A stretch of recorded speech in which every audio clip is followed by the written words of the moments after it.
Calibration of disc probes.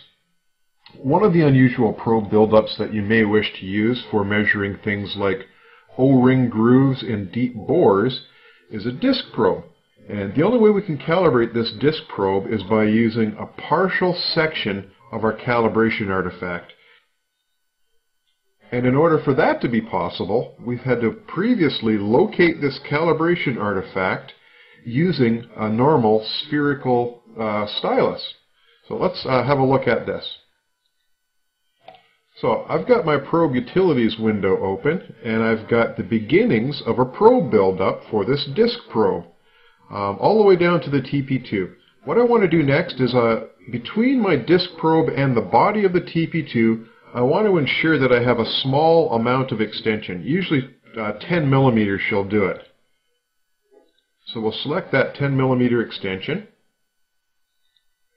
What you want to do next is take the disc stylus that you plan on using and just quickly have a look at it with a caliper so you can determine the diameter and its thickness, because that's how they're listed inside of the hardware description.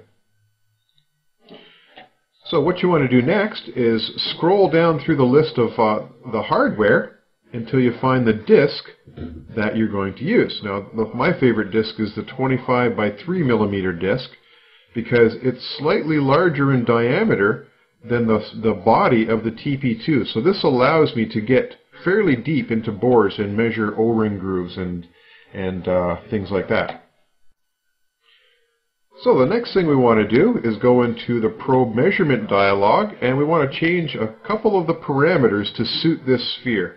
First thing we're going to change, number of hits. We'll put that at 15. And down here under calibration mode, I've toggled it to user defined, 3 levels, which will be 15 divided by 3, 5 hits per level. And here's the trick right here. Start angle is -7 degrees, end angle is +7 degrees. And then down here I've chosen my green sphere, which I've previously located with my normal spherical stylus. So the software can automatically go and measure this sphere without having to try to do any locating hits.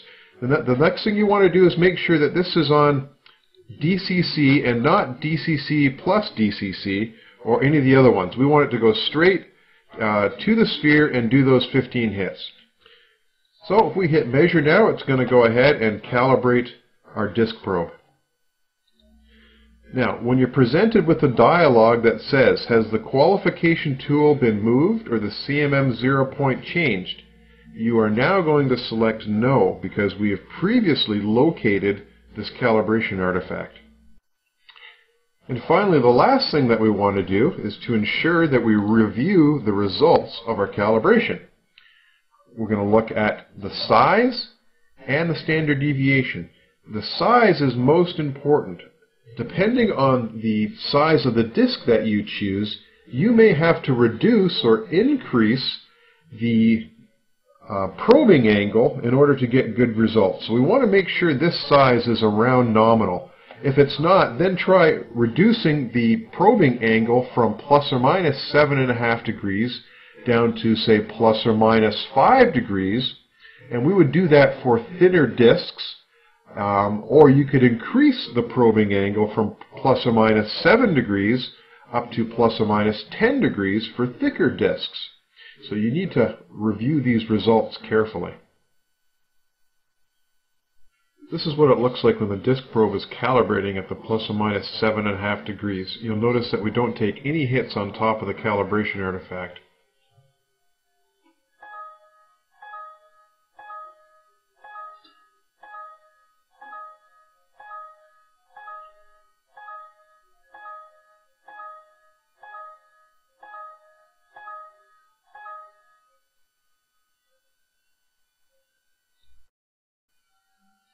Calibrating a star cluster in PCDMIS.